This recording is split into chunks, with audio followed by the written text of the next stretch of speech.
Teacher Peter Okwari once again. Today we are going to look again at reading, and we are using our recap. You can check it up on our Facebook page, Reading Implementation Campus Approach, or on our website of teachersinneed.com. Now, so many teachers have been calling us, and in all our workshops, they have a very uniform question. Teacher, what should I start with? Which sound should I start with? Should I start with sound R? Because the alphabet has from, if it's the alphabet, if they are letters, it's letter A to letter Z. Again, if they are sound, it's sound A to sound Z. Now, teachers have a question that what should they start with? I believe as a parent, you might also be having the same question. And so many learners also have the same challenge. And even the trainers and facilitators, they are always asked, what should we start with? What should we start with? But this is it. We are going to bring this and so that people can understand what should a person start with and how should we start. Look at this chart. We have two charts. Now this one has 0, 1, 2, 3, 4, 5, 6, 7, assume up to 100. Now this one has letters. These are from R to Z, and this is from 0 to. Now this is it. I would like you to make your own conclusion. The reason why this one, it is a must that you start from 0, 1, 2 like that. It's simply because of the value. There is 0, 1, 2. The value of 1 is bigger. The value of 1 is bigger than that of 0. The value of 2 is bigger than that of 1. So they go in that order based on their value. I believe in math, they're called ordinal or cardinal points. Mathematicians know that better. But now here, we have 0, 1, 2, 3, 4, 5 based on the value. And that's why that is the order, and it will be like that. Now here in the charts of the letters, we write from letter A to letter Z. As you can also see it here. From letter A or sound R to sound Z. But this is it. There is no approved formula that while teaching sounds, you should start from R or you should end with Z. Now this is it, and this is a secret. You can decide to identify which sounds to start with, basing on which sounds will enable your learners learn basic reading.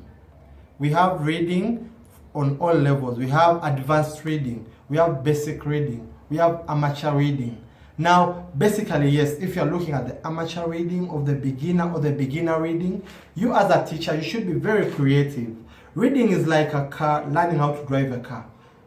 There are uniform principles, but different creativity or ways on how you can do it. So even this, you can start with R, you cannot start with it. You may not start with it. So, what does it mean?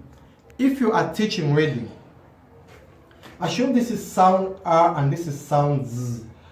The reason why for us we even recommend as a teacher, you can start, assume for me I'll start with R. Yes, I've started with R.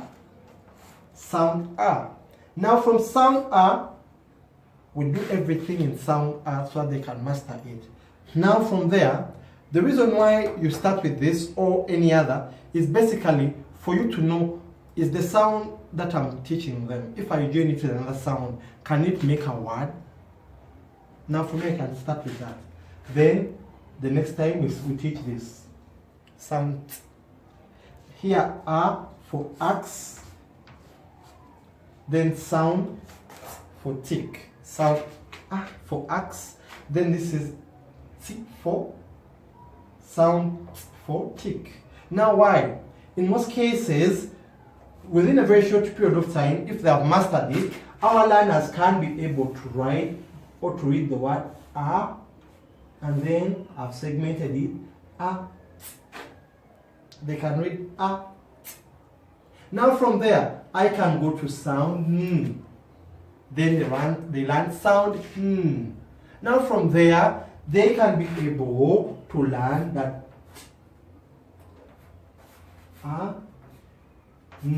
But even before reading an, they can just read this. A. A. The word is an. Then from there they can be able to read.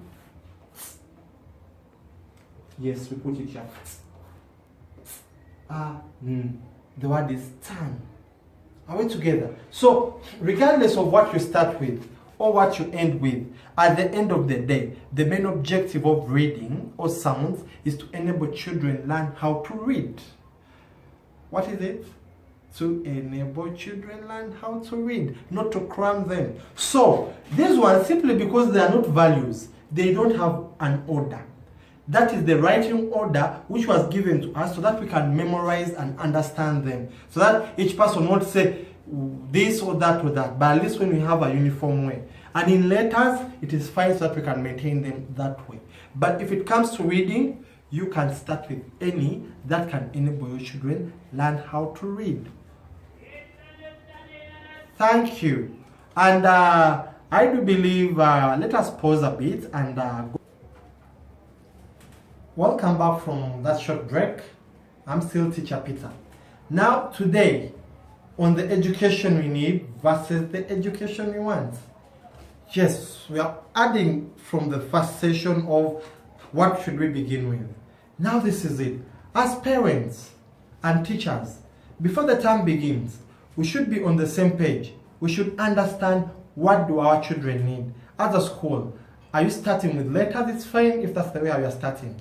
Are you starting with sound? So you should update the parents on what are you starting with and what works best for you as a school. But this is a challenge that most parents have, or that not all. We appreciate those ones who are very good, and we appreciate those ones who do it not intentionally but unintentionally.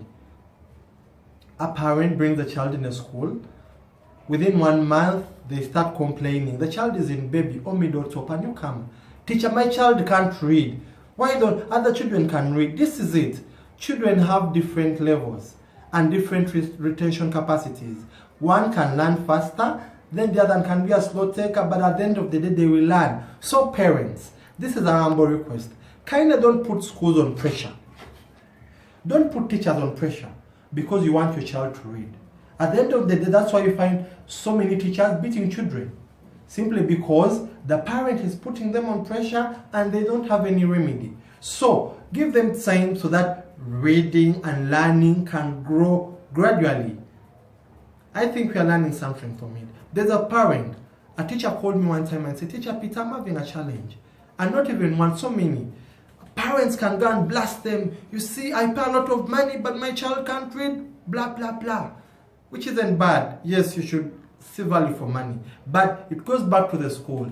Always brief them about the progress, and also always brief them about what it takes or it requires for a child to learn how to read. You find a parent who wants the child to read the word photo in baby class because someone read it from another school. Maybe that one who read it from another school just crammed it. So thank you very much. And in our strategy prosperity, we say your boss is your job. Your boss is your job. We shall look at it next time in detail. But your boss is your job. Kindly subscribe to our YouTube channel of Teachers TV Uganda and follow us. We love you. Follow us and let us be a family. May God bless you. Bye bye. May God bless you.